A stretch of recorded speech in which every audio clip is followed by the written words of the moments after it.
नमस्कार, kitchen food with Megha चॅनलमध्ये तुमचं स्वागत आहे. तर आज मी बटाट्याची रस्सा भाजी बनवणार आहे. त्यासाठी साहित्य बघून घ्या. आता आपण कृतीकडे वळूया. तर आधी मी बटाटा उकडून घेणार आहे. एकीकडे तव्यावरती मी वाटणाचं साहित्य भाजून घेणार आहे. सर्वात आधी मी खोबरं लालसर खरपूस होईपर्यंत भाजून घेणार.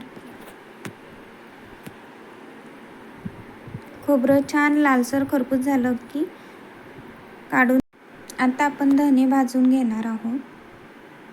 त्याच्यानंतर सुक्या मिरच्या, त्याच्यानंतर कांदा हा छान लालसर होईपर्यंत भाजून घ्यायचा आहे.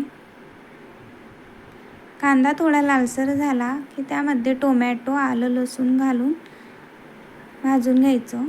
तर आपलं भाजून झालेलं आहे वाटणाचं साहित्य.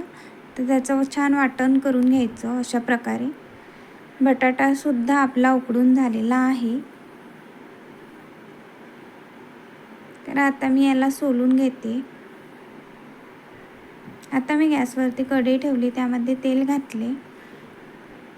त्यात 1 चम्मच मोहरी, जिरं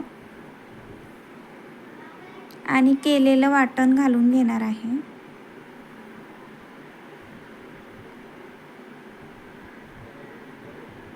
वाटण छान परतून घ्यायचं.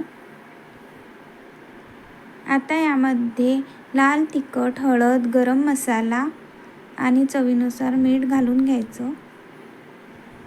थोडासा कोथिंबीर आणि थोडंसं गरम पाणी घालून 2 मिनटं झाकण ठेवायचं. भाजीला तर्री आली की बटाटा घालून घ्यायचा आणि आवश्यकतेनुसार पाणी घालून घ्यायचं. एक उकळी आली की गॅस बंद करायचा आणि वरून छान कोथिंबीर घालून घ्यायचा. तर तुम्हाला माझी आजची रेसिपी कशी वाटते नक्की सांगा आणि आपल्या चॅनलला लाईक, सबस्क्राईब आणि शेअर करा.